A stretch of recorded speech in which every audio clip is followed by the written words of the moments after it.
Meru County, county number 12, and we're keeping a spot check on the crackdown or the crackdown of the michuki rules here in Meru County and how things are just faring. And yesterday we did have the matatus or the operators just holding their vehicles, and we could give a picture of the real situation here. On to my right, we even have the parcel services which are back to operation, and on the right we do have all number of matatus from different shuttles and circles. We do have luxury, we do have prestige, and all manner of the 10-seaters that is. And remember, the 10-seaters were actually or originated from Meru County to sort of provide comfort to passengers, because the journey to Meru from Nairobi by road is about 5 hours, and so some passengers prefer to use the 10-seaters because the 14-seater can be quite clumsy and not very comfortable. And you can see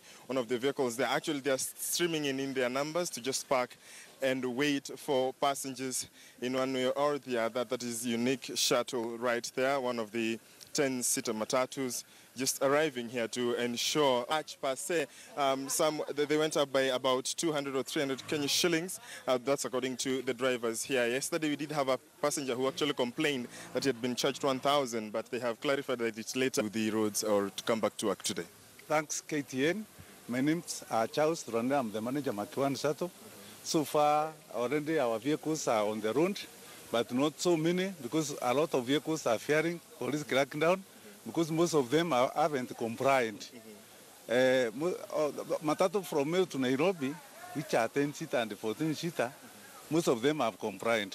But Matatu Rokari, which operates Rokari, some of them haven't come back to the road because they haven't complied, as you can see in the field. Okay. Yes. And these are the matatus that bring the passenger or your customers from interior to the main stage, right? Yeah, that's why actually now you can't see anybody coming, because these matatus bring customers from interior like Mekindori, Maua to this place.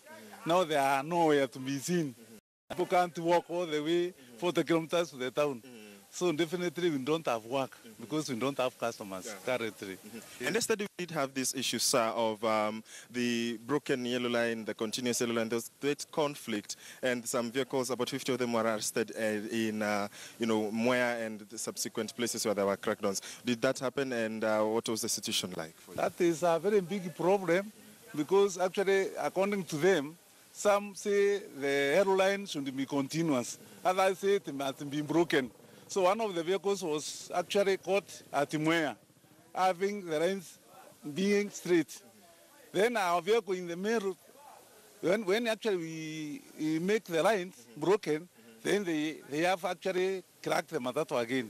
So that is a big confusion to us, because they can't actually say straightforward which lines they want. So it's a big confusion.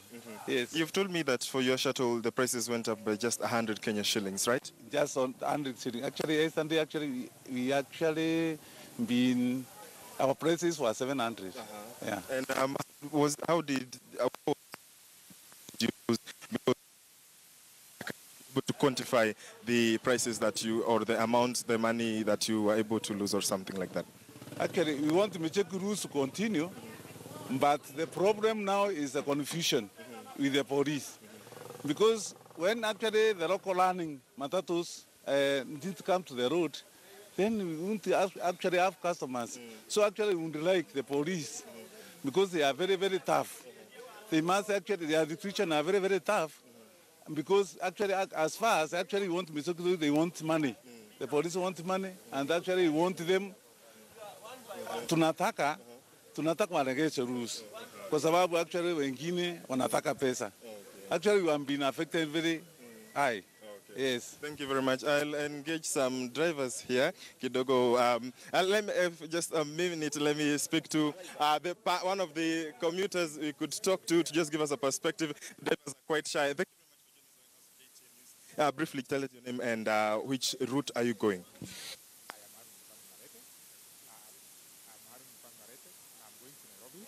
And as a passenger, I want to say I wanted to go to Nairobi since yesterday, but I could not go because there was a crackdown of matatus.